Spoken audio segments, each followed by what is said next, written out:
Hi, everybody, and welcome to Q&A with me, Philippa Fabry, on a Wednesday night. It's just gone 8 o'clock, and we are load shedding. Yay!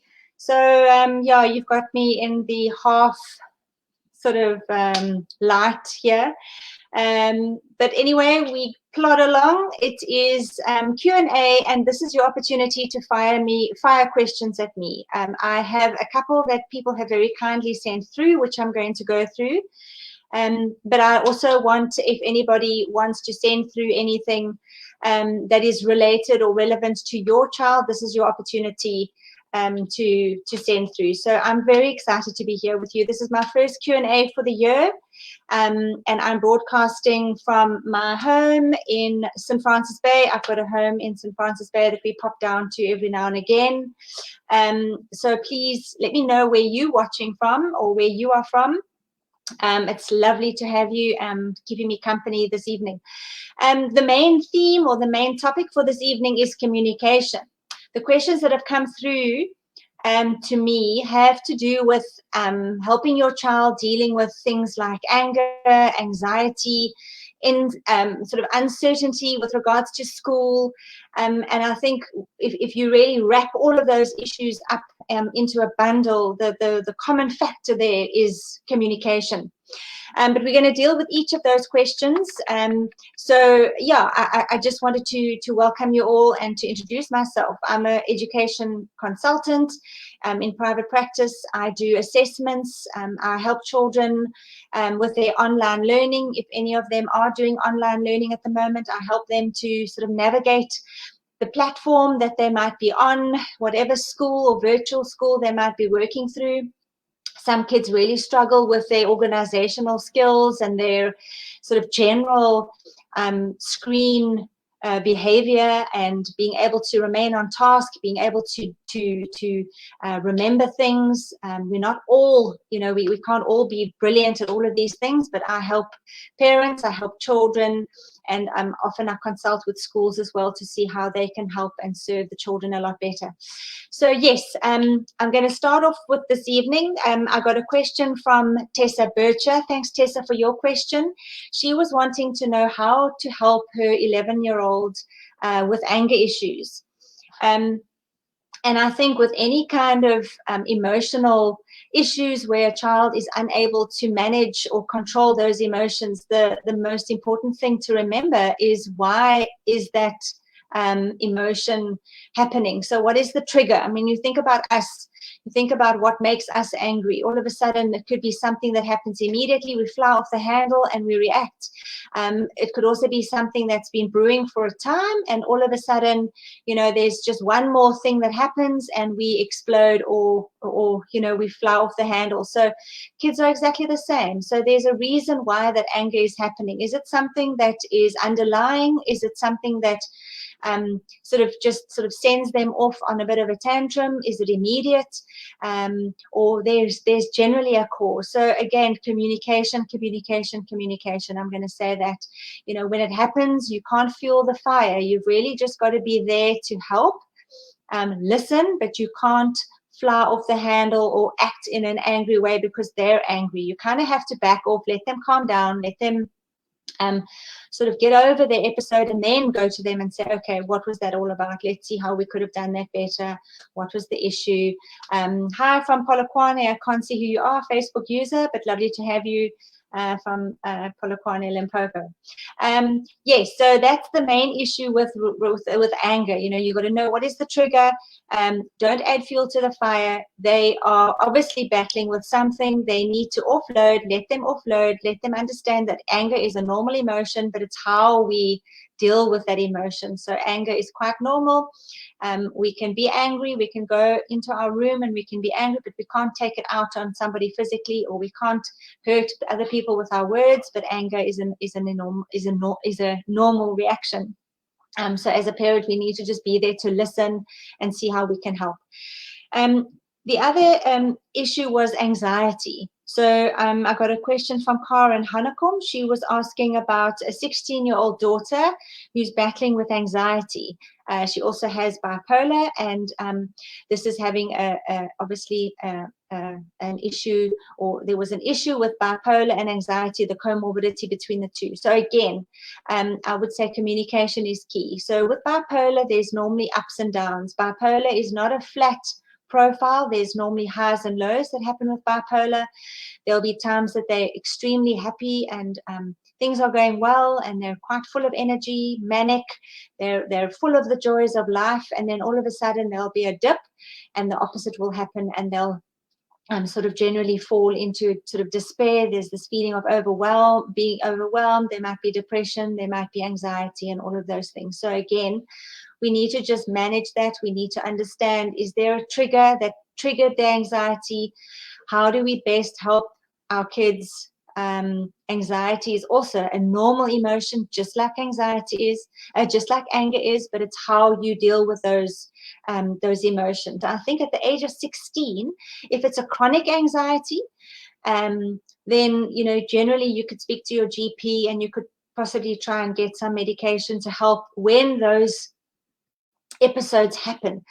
There might be just times that there's anxiety. If it's a general anxiety disorder where there's honestly anxiety all the time, every single little thing makes them anxious, then that might require more permanent medication and intervention with counseling, or some kind of a treatment program that might include medication. Medication isn't normally the only thing that we can do.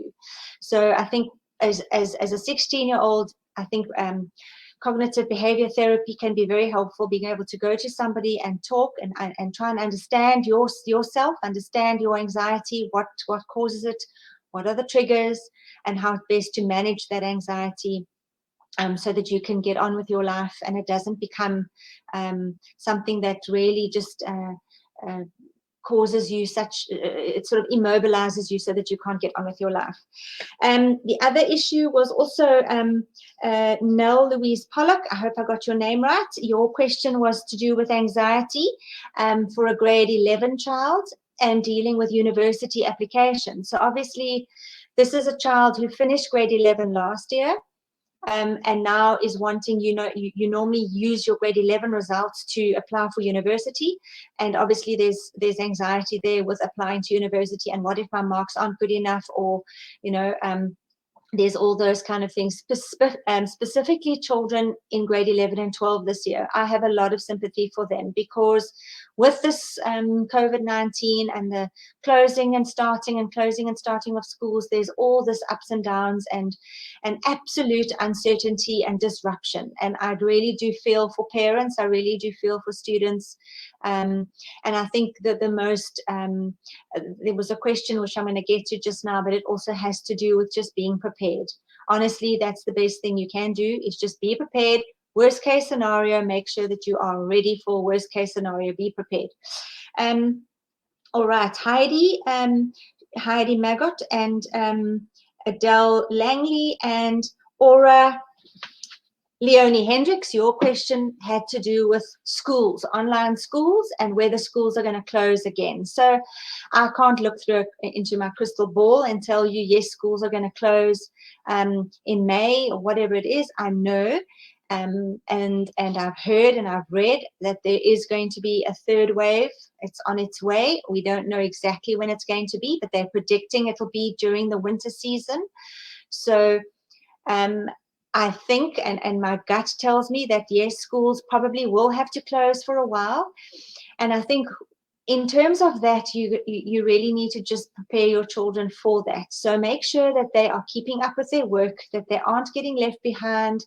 You as parents need to be allies with the teacher in facilitating your children. I think gone are the days where you can just sit back and let your kids manage their schooling.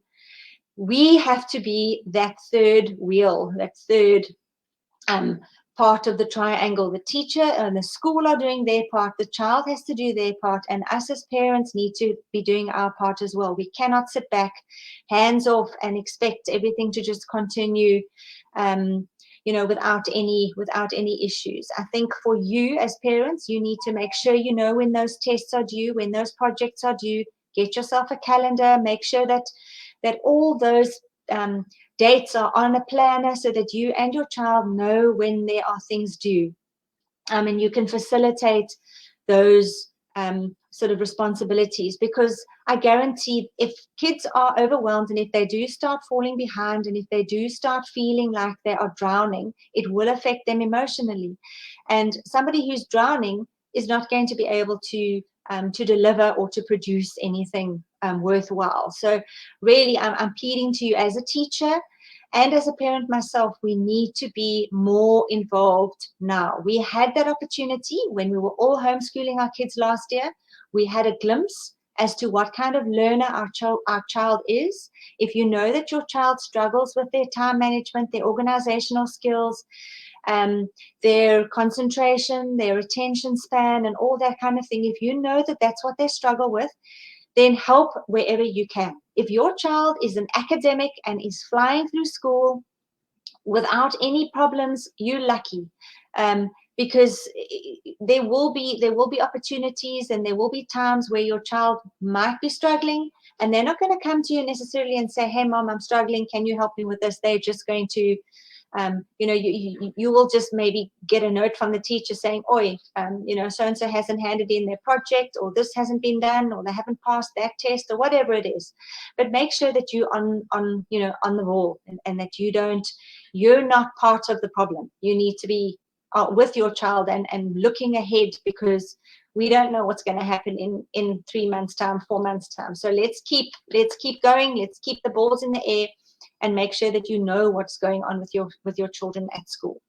So again, be prepared, communicate, make sure that you are part of the communication that's coming home from school. Make sure you understand your child's learning profile, because there was a question about how will my child cope with online learning. If there is online learning that has to happen for a couple of weeks, how will I know that my child will cope? Well, you won't unless you know your child's learning profile. So again, I have an assessment that is online that you can do to check your child's output skills. So these are the skills that they need in order to produce something. It's an online assessment that they can do. It's on Google. I can send you the link. They fill it in with you, or let them do it on their own if they are old enough to do that. You could even do it yourself as a parent and see how you score.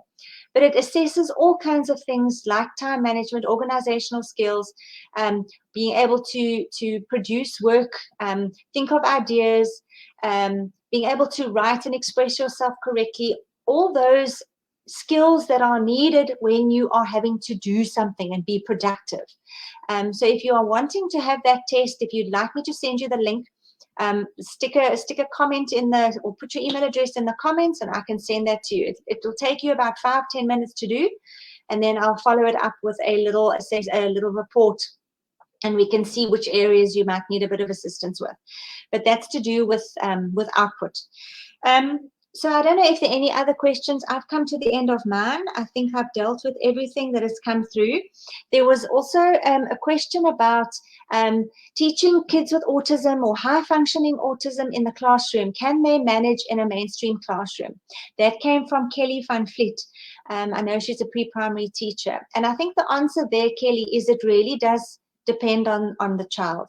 So if you're a teacher and you are you're well read in terms of what the ASD profile looks like. So if you know your ASD learner and you know what floats their boat, and you know what I mean by that these kids have got, they have very strong interest in certain things. They're very literal.